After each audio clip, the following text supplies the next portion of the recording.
లక్ష రాబోతుంది. Right. So మీరు చెప్పిన 4 విషయాలు సెక్రటరీ గారు గుర్తుపెట్టుకోండి. 4 నియోజకవర్గాల గురించి మీరు చెప్పారు, అలాగే పులివెందుల గురించి కూడా మీరు చెప్పారు. ఒకటి 1,00,000 మెజారిటీ అన్నారు, ఇంకోటి 4 ఎవరు ఓడిపోతున్నారో షాక్ అవుతారు మీరే అంటున్నారు తెలుగు తమ్ముళ్ళు. రైట్. శాంతిప్రసాద్ గారు ఈ విషయంలో మీరేమంటారు? శేషు గారు వస్తాను మీ దగ్గరికి, శాంతిప్రసాద్ గారి స్టేట్మెంట్ తీసుకుని. 4 అంటున్నాడు చెప్తే 4 ఏవో సంఖ్య కరెక్ట్ గా చెప్పలేకపోతుంది. అదే నేను అదే పర్టికులర్ గా అడిగాను, కానీ షాక్ అవుతారని చెప్తున్నారు. మనకే కాకపోతే ఆరిపోయే దీపానికి వెలుగు ఎక్కువ అన్నట్టుగా ఓడిపోయే వ్యక్తులకి అరుపులు ఎక్కువ ఉంటాయి. మనం ఏం చేయలేమబ్బా సోదరా శేఖర్ రెడ్డి. మీ ఇష్టం, మీరు ఎన్ని కామెంట్ అలా చేసుకోండి. జూన్ 4 వరకే కదా, ఇంకొక 22 రోజులు, 21 రోజు అంతే. ఒకటైతే మేము కాన్ఫిడెంట్, ప్రజల మటుకి చిరణలాగా వచ్చి ఓటు వేయటం అనేది నేను మొట్టమొదటిసారి చూస్తున్నా. నేను 85 నుంచి చూస్తున్నా ఎలక్షన్ లో మొట్టమొదటిసారిగా ఈ రకంగా ఓటింగ్ ప్యాటర్న్. హింస అనేది చెదురుమదురుగా జరగటం నేను రాయలసీమ ప్రాంతంలో వినేవాడిని, కానీ మొదటిసారి గుంటూరులో, పల్నాడు, మాచర్లో ఈసారి ప్రత్యేకత కనబడింది. వాటిని కూడా రూపుమాపాల్సిన అవసరం అయితే ఉన్నది. అది కూడా జరగకుండా చూడాల్సిన పరిస్థితి ఉన్నది. అంటే ఒక సామాన్య పౌరుడిగా, సాధారణ సిటిజన్ గా మాట్లాడుతున్నా, పార్టీ వ్యక్తిగతం. ఎందుకంటే ఓటింగ్ అనేది ఎప్పుడు కూడా పెరిగితే అది రాష్ట్రానికి మంచిది, రాష్ట్ర భవిష్యత్తు నిర్దేశిస్తుంది. కాబట్టి మనం ఆ ధోరణిలో ఈ రోజు మాట్లాడాలి. ఇప్పుడు తెనాల్లో ఒక వ్యక్తి వచ్చి ఎమ్మెల్యే క్యాండిడేట్ కొట్టాడు, ఇవన్నీ ఏంటంటే అక్కడ అయితే ఒక విషయం అయితే చెప్తాను. ఇప్పుడు సోదరులు ఇద్దరు చీఫ్ ఎలక్షన్ ఏజెంట్లుగా పనిచేశామని చెప్తున్నారు. ఇక్కడ ఒక వెసులుబాటు ఉంటుంది. ఎమ్మెల్యే అభ్యర్థి కానీ, ఎంపీ అభ్యర్థి కానీ, లేదా వాళ్ళ తరపున వెళ్ళి చీఫ్ ఎలక్షన్ ఏజెంట్లు కానీ ఆ బూతుల్లోకి వెళ్ళి పరిశీలించే అధికారము, హక్కు 2 ఉంటాయి. 100% ఉంటుంది. వాటిని ఎవరు కూడా కాదనకూడదు. వాళ్ళు ఏంటంటే ఓటింగ్ సరళ ఎట్లా జరుగుతుంది అనేది పరిశీలన కోసం వెళతారు, అది వాళ్ళ హక్కు. అయితే ఓటు వేసేటప్పుడు ఏమవుతుందంటే వీళ్ళకి ప్రత్యేకంగా నియోజకవర్గాలంతా తిరగాలి కాబట్టి వారికి ఎక్కడైతే ఓటు ఉందో ఆ ఓటు ఉన్న చోట బిఎల్ఓ, బూత్ లెవెల్ ఆఫీసర్ని రిక్వెస్ట్ చేసి, అమ్మ మేము ఇట్లా వెళ్ళాలి కాబట్టి మమ్మల్ని అవుట్ ఆఫ్ టర్న్ గా మమ్మల్ని అలౌ చేసి మా ఓటు పడేలా చూడండి అని అడగచ్చు. అది కూడా ఏమాత్రం తప్పు కాదు. అలా కాకుండా దౌర్జన్యపూరితంగా తనతో పాటు ఒక 10 మందిని తీసుకెళ్ళడం అనేది మటుకి వాంఛనీయం కాదు, అది ఏ అభ్యర్థి అయినా సరే. కాబట్టి వాళ్ళు మటుకి ఖచ్చితంగా ఇప్పుడు శేఖర్ రెడ్డి వెళ్ళని అన్నాడు, సోదరు దాసరి, వీళ్ళు వెళ్ళి అడగాలి ప్రత్యేకంగా, మా పరిస్థితి అమ్మా మేము ఇట్లా ఉన్నాము, మేము తొందరగా ఓటేసి మేము వెళ్ళిపోవాలి కాబట్టి మమ్మల్ని అవుట్ ఆఫ్ టర్న్ లో మా ఓటు తీసేసుకోండి అని అడగాలి. అది సాంప్రదాయము, పద్ధతి, నిబంధన కూడా. దాన్ని మీరినప్పుడు పరిస్థితులు వస్తాయి. ఇప్పుడు వంగా గీత గారు ఉన్నారు, ఆ వెనకాల ఒక 10 మంది పొలం మంది దూరిపోతున్నారు, దాన్ని ఒక ముసలతను ప్రశ్నించాడు. రైట్. అలాగే తెనాలిలో కూడా సంఘటన జరిగింది. తెనాలిలో కూడా అట్లానే ఒక వ్యక్తి ప్రశ్నించాడు.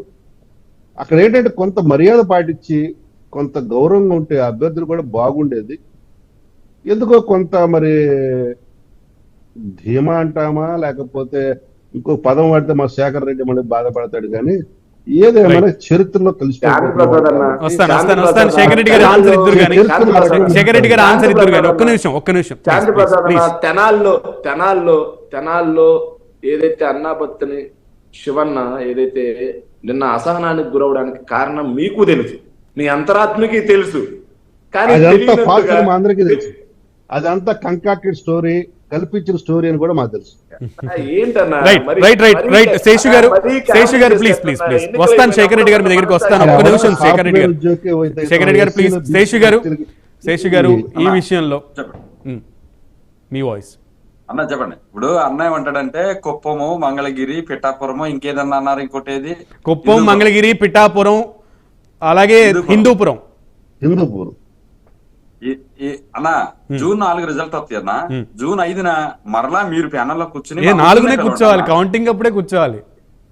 కాదన్న, అలా కాదు. జూన్ 4 రిజల్ట్ సాయంత్రం వరకు నడుస్తుంది కాబట్టి ఆ వేవ్స్ లో కూడా ఎక్స్ప్రెషన్స్ చూడాలండి, ప్రజలు కూడా గమనిస్తారు. మీరు షాక్ అయితే మీ ఎక్స్ప్రెషన్లు, లేదు వైసీపీ వాళ్ళు షాక్ అయితే వైసీపీ వాళ్ళ ఎక్స్ప్రెషన్లు కూడా ప్రజలకు అందించాలి కదా. రాబోయే అసెంబ్లీలో 2 అద్భుతాలు జరగబోతున్నాయి అన్న. ఒకటి ఏంటంటే పవన్ కళ్యాణ్ గారు అసెంబ్లీలోకి రాబోతున్నారు. ఇలా కంకణం కట్టుకుని ఓడించాలని మిథున్ రెడ్డి లాంటి ఎంపీలు ఒక మండలానికి పెట్టి కోట్ల రూపాయలు కుమ్మరించారు, అయినా ఆయన అసెంబ్లీకి రాబోతున్నాడు. ఒకటి. రెండోది, మంగళగిరిలో లోకేష్ గారి గెలుపుని ఆపడానికి ఎన్ని తిప్పలు పడి 3 అభ్యర్థులు మార్చి నానా తిప్పలు పడ్డారు, అయినా లోకేష్ గారు అసెంబ్లీలో అడుగు పెట్టబోతా ఉన్నారు. ఇక రెండోది, నిన్న ఒక చిన్న ఎగ్జాంపుల్ మొత్తం అన్ని ఛానల్స్ లో కూడా చూపించారు. బాలకృష్ణ గారు ఒక క్యాండిడేట్ గా ఉండి కూడా క్యూ లైన్ లో పోయి సాధారణ ఓటర్స్ తోను ఓటేసి వచ్చాడు. తెనాలిలో శివ గారు ఏం జరిగిందో మీరంతా చూశారు, రాష్ట్రం అంతా చూసింది. సో హిందూపురం అక్కడ ఎమ్మెల్సీ వైసీపీ ఎమ్మెల్సీ ఇక్బాల్ గారు బాలకృష్ణ గారి గెలుపుని ఆపలేము, వీళ్ళ విధానాలు బాగాలేదని చెప్పానని ఎలక్షన్ ముందు వచ్చి టీడీపీలో జాయిన్ అయ్యి ఆయన గెలుపు ఖాయమని ఎలక్షన్ ముందు వాళ్ళ ఎమ్మెల్సీ చెప్పాడన్నా. 3, మీకు పులివెందులు ఎలా ఉంటదో, చంద్రబాబు గారి కుప్పం ఎలా ఉంటది, భరత గారిని తీసుకొచ్చి మీరు అక్కడ ఎంత అద్భుతాలు చేద్దాం అనుకున్నా, ఎన్ని పెద్దిరెడ్డి గారితో అరాచకాలు చేద్దాం అనుకున్నా, వీళ్ళంతా ఫస్ట్ ఏమనుకున్నారంటే అన్న, ఏదైతే ఎమ్మెల్సీ ఎలక్షన్స్ గానీ తిరుపతి బై ఎలక్షన్స్ లో గానీ మా వాటర్లో వేరే ఉన్నారని కొత్త వాటర్స్ ఏదైతే తీసుకొద్దాం అనుకున్నారో ఆ జరిగినటువంటి దాని మీద మేము కూడా మంచి బెస్ట్ ప్రాక్టీసింగ్ చేసాం. ఎందుకంటే మాకు చాలా నేర్పరు ఇలా.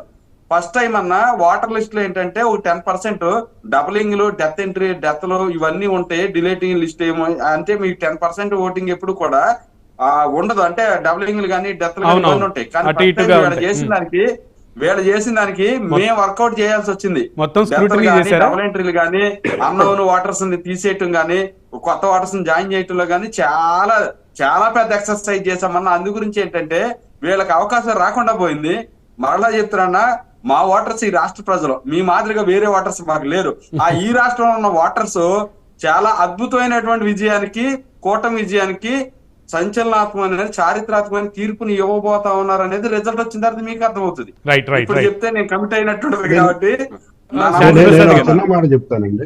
నేను ఒక చిన్న మాట చెప్తాను. మన నరేంద్ర మోడీ గారు ఓటింగ్ వేసిన విధానం చూసాం. ఆయన ఒక్కడే